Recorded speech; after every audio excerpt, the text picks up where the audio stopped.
This is absolutely beautiful Timothy. Back there's where the alfalfa, 14 acres we mowed.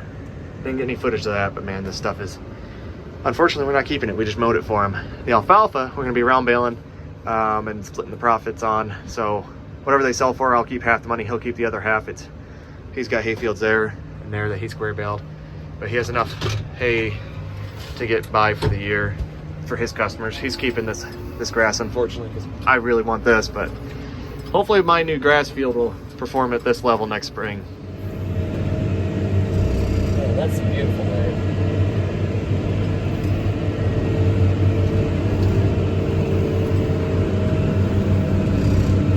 Looks like it's only 6 inches high there, and it's not a grow bigger than the alfalfa that's knee high.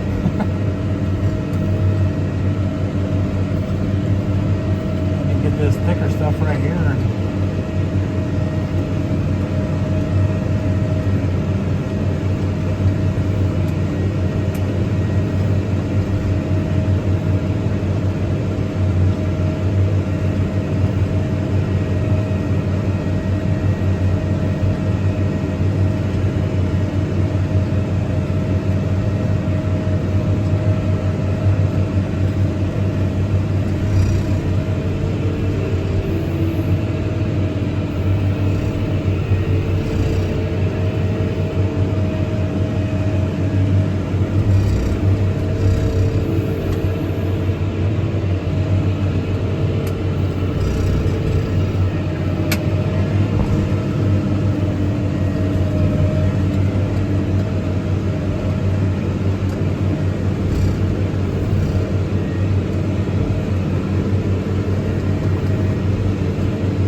That better can get through all that?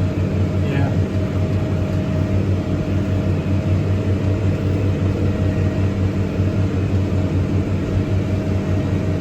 I mean, Ted's first cutting alfalfa, so I suppose. Alfalfa has branches on it. This is.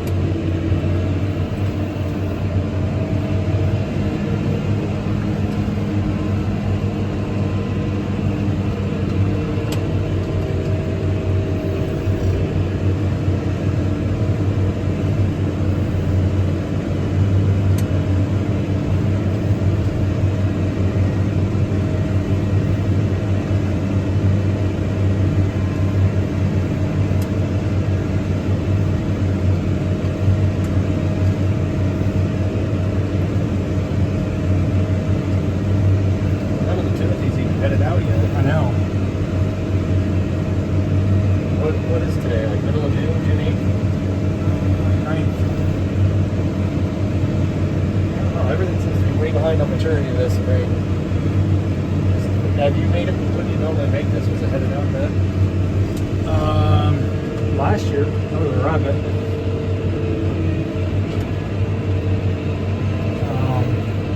Last year I cut it, I think, in July. Okay, it'd be headed out then for sure.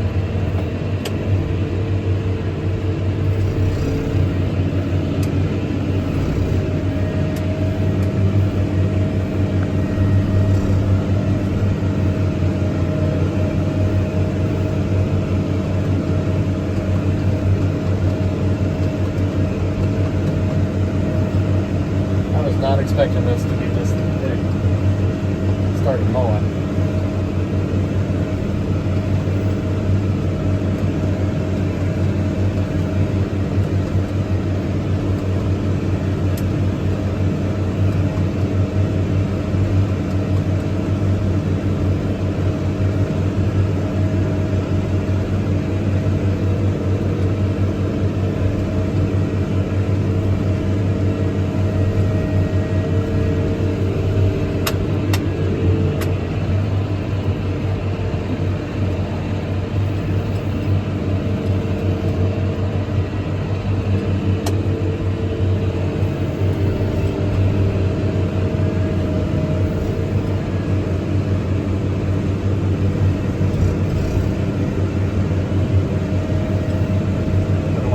Coming in. I'm as far as I can eat.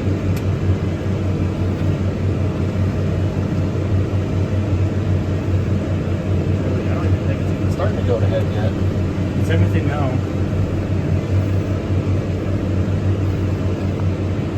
And that's why some people only make one cutting on it. We give enough time to justify waiting and let them put on that yield, you know.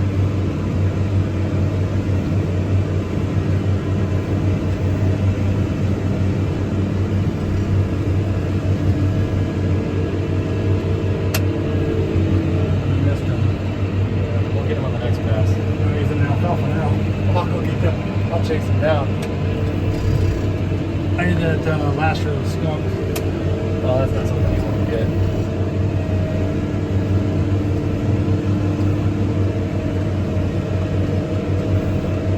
Buzzards got me before I bailed it, so. One time I mowed down a skunk. And you think every pass you get further away from it? Well, wrong. The buzzards kept picking it up, dropping it closer to where I was mowing. If like I get 6 windrows mowed, they pick it up, they carry it a little bit, and bring it 6 windrows towards the center of the field, and I couldn't get away from that stupid skunk.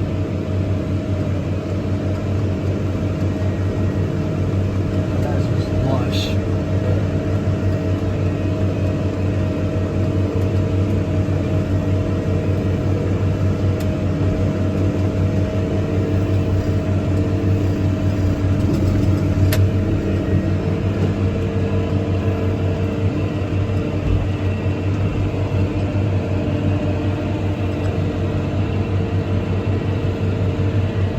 I can get it all in one more pass and just clean up the end and get 2 inches rain on it.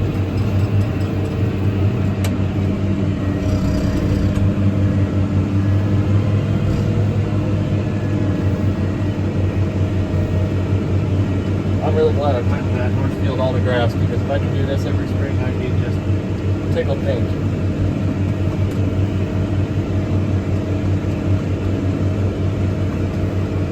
It just doesn't look like it'd be that much there when you look at it. It's barely knee high, right? Yeah. I didn't think it was anything too high, but I mean, some of it's tipping the tops are tipping on this vine, but I've mowed grass down that's up to my chest almost. But that's really mature, late leaf stuff. All the leaves have dropped off. There wasn't a lot of quality in it, not like this. This is a whole other thing. Just gotta get back now.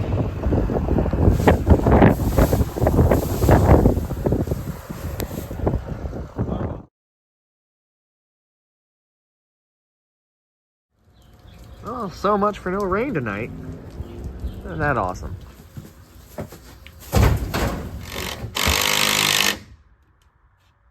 Well, we don't have a trailer. I don't want to take a trailer for 10 goats, so this will work. We got about a 3-hour drive my wife's going to take tomorrow. While I'm at work and deliver the goats. We'll get up at 5 in the morning, load them, and it's good enough for who it's for. I think this will get us there. We have tractor lights there lighting us up. We would have done this earlier if we didn't have straw to deliver tonight to our one retail location. We did 300 bales there, so it'll slow down here eventually. We mowed down 15 acres tonight. We're going to round bale 14 of that. We're going to split the profits with the landowner, and then 1 acre of grass that we mowed for him, which is beautiful grass. Unfortunately, he's keeping that, but the other field with the volunteer wheat and thin alfalfa in it, that's what we're going to be round baling, taking to auction, and then whatever we get, and half of it we keep, half of it he keeps. So we're going to get these goats hauled up in the morning and thin out the herd a little bit, take up our kid crop, and get rid of the one doe we really don't want to keep. So tag along and we'll show you how the morning goes. There's Chris. So we got everyone loaded. 12 goats in total. We got 2 from the older batch bucks. We got 4 younger bucks. There's 1, 2, 3, and there's a 4th younger buck. I think that's one of the 4th youngers, and that's the 2 older. We got 3 Nigerian does, and then 1 of the meat does, whatever you want to call her. I wasn't planning to cull any of those, but she's been such a pain in my butt, always getting it out, walking around in the field. I don't want her eating beans off of my uncle's ground and hearing it from them complaining, so she's gonna go today too. 12 goats in total though. I think this will work. Looks like a pretty comfortable pen. Oh, and there's two wethers. So you have that guy and the guy right behind him. And then doe. And then she's got her buck kid is I think that one right there. He's a really nice looking kid. Hate to see her go. She had a single, but a really nice looking single for her first kid, but can't keep does that keep getting out. Well, everybody's loaded up, strapped down. It's in there pretty good. We got it strapped down front and back. Everything's screwed together.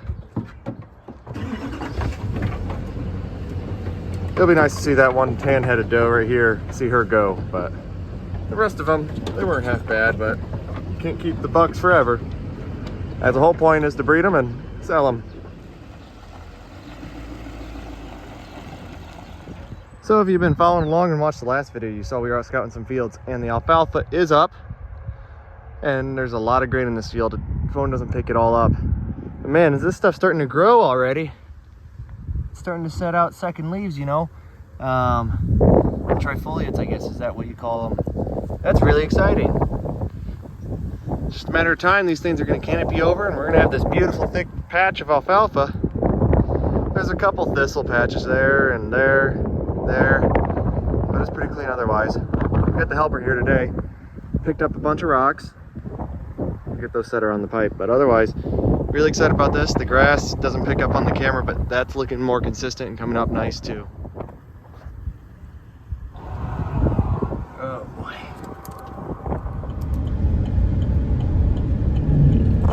Well, I think we need to do something here. You can see that's charred from this tire. I think's hitting. Oh yeah, look at that. That ain't good. We need to fix that right there. So we just cut about 3 to 4 inches off of the PTO shaft. So you got the interior and the exterior. I just slid them together so we can store them in the garage here. It was a little long. So here we are at the rake. You can see that's our gap now. Before, when you were turning, this would bottom out on here and the metal was pretty well flush with the edge of the plastic. So we cut back, you know, that much plastic, that much metal, and then we took a little bit off that side of the PTO shaft too. So now, hopefully it won't bottom out. And we haven't had issues yet, but last year we had a pot in our rake that I'm certain that's what caused the issue. The front CV joint went out and you can't replace that without kind of just doing the whole, I'm trying to think if that would be the female or male end of the shaft. I forget which one's the larger side. I want to say this would be the female end of the shaft. Either way, you had to replace the CV with that. It's like $950. I figured let's just cut a little bit off. There's still plenty of overlap even in the fully lifted position. Or no, when you lower it, it's going to extend out to about right here. So that means you're going to have at least 2 feet or more, about 2 feet of overlap on them shafts to continue to drive this rake. And this rake is only a double rotor.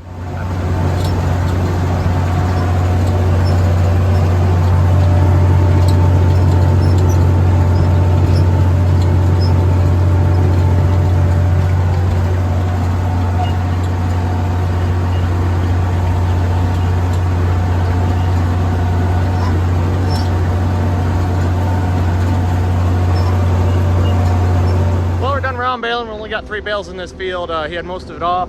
His baler burned up last night, so I told him I'd help him out. I'm only a mile down the road where we just did. Only 15 rounds in that field. I'm running late to a church council meeting, so I better get going. A long time coming. We finally have some peaches on these trees. I think last year we harvested like 12. Look at that. Pretty cool. You can just see a whole bunch of them up in there. This tree's taller than I am now. These other ones not so much. But they still have peaches on nonetheless. The cherry trees did not yield very well this year or last, but still got a few cherries. Yeah. Then we got 2 pear trees and then 5 apple trees. Well, I don't stand corrected completely, but those look like a couple cherries. I didn't even know were up in this tree. This one is much taller than I am. But we've been just harvesting off of this one. I didn't even see a couple of those cherries. That's exciting. Here's a good shot of some of our replacement does that are be coming in next year. So she's actually a doe that got bred a little earlier, so that's why she's so small framed. But there's these 5 right here are off of the first kidding of the year, and then we have some smaller ones, which I don't know if I can get over there to show you. They're out of the second batch. Some of them are under the feeder, some are right there with that doe. But yeah, they're all looking pretty good. I'm excited to see what these does can do. And now that we know what these does can do, I'm excited to see what they can do again. There's our buck. They're nice looking does. They're finally kind of growing into their frames a little bit better. They've all proven themselves as good moms. Hopefully we can start averaging twins. I'd love to see that. Only had a few sets of twins, one set of triplets. I'd like to see most of these drop twins this next season, but we'll take what we can get. As you can see, the feeder's pretty full. We have so much extra hay right now, we don't even know what to do with it all. So that's why we have goats, to use up that, and then end of winter when we start selling all of our hay out. And sometimes I'll end up buying in really cheap hay to feed goats rather than feeding my nice stuff.